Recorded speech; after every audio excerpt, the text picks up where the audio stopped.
വിലക്കയറ്റം ദേശീയ പ്രശ്നമാണെന്ന് മന്ത്രി ജി.ആർ. അനിൽ. ഉൽപാദന സംസ്ഥാനങ്ങളെക്കാൾ വില കുറവാണ് കേരളത്തിൽ. പച്ചക്കറി വില വർധനവ് താൽക്കാലികം മാത്രമാണ്. സംസ്ഥാനത്ത് അവശ്യ സാധനങ്ങളുടെ വിലക്കയറ്റം പിടിച്ചു നിർത്താൻ സർക്കാർ വിപണി ഇടപെടൽ നടത്തിവരുന്നതായും മന്ത്രി നിയമസഭയിൽ പറഞ്ഞു. അതേസമയം സർക്കാരിന്റെ മുൻഗണനയിൽ വിലക്കയറ്റമില്ലെന്നാരോപിച്ച് പ്രതിപക്ഷം സഭയിൽ നിന്നും ഇറങ്ങിപ്പോയി. വിലക്കയറ്റം കാരണം ജനം വലയുന്നു എന്നാരോപിച്ചാണ് പ്രതിപക്ഷം സഭ നിർത്തിവെക്കണമെന്ന ഉപക്ഷേപത്തിന് നോട്ടീസ് നൽകിയത്. എന്നാൽ സർക്കാർ ഇടപെടലിൽ വില പിടിച്ചു നിർത്താൻ സാധിച്ചെന്നും വിലക്കയറ്റം നിയന്ത്രിക്കാൻ ചീഫ് സെക്രട്ടറി അധ്യക്ഷനായ സമിതി എല്ലാ മാസവും പരിശോധന നടത്തുന്നുണ്ടെന്നും മന്ത്രി ജി.ആർ. അനിൽ സഭയിൽ വിശദീകരിച്ചു. സർ, ഈ വിഷയം ഒരു ദേശീയ പ്രശ്നമാണ്. വിലക്കയറ്റത്തിന്റെ സ്വാധീനം ഏറ്റവും കൂടുതൽ ഉണ്ടാകാൻ സാധ്യതയുള്ളത് സംസ്ഥാനം നമ്മുടെ കേരളമാണ്. എന്നാൽ സംസ്ഥാന സർക്കാരിന്റെ കാര്യക്ഷമമായ വിപണി ഇടപെടൽ കാരണം വിലക്കയറ്റത്തിൻ്റെ രൂക്ഷത ഉൽപ്പാദന സംസ്ഥാനങ്ങളെക്കാൾ കുറഞ്ഞ തോതിലാണ് എന്ന് നമുക്ക് അനുഭവപ്പെടുന്നുണ്ട്.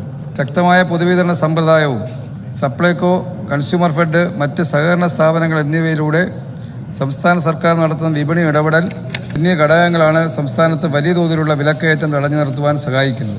എന്നാൽ വിലക്കയറ്റത്തിൽ ജനം നെട്ടോട്ടമോടുകയാണെന്നും വിലക്കയറ്റം നിയന്ത്രിക്കുന്ന സപ്ലൈകോ, മാവേലി സ്റ്റോർ എന്നീ സംവിധാനങ്ങൾ പരാജയപ്പെട്ടെന്നും പ്രതിപക്ഷം ആരോപിച്ചു. നിങ്ങൾ എന്ത് ചെയ്തു? ചീഫ് സെക്രട്ടറിയുടെ അധ്യക്ഷതയിൽ ഒരു യോഗം കൂടി.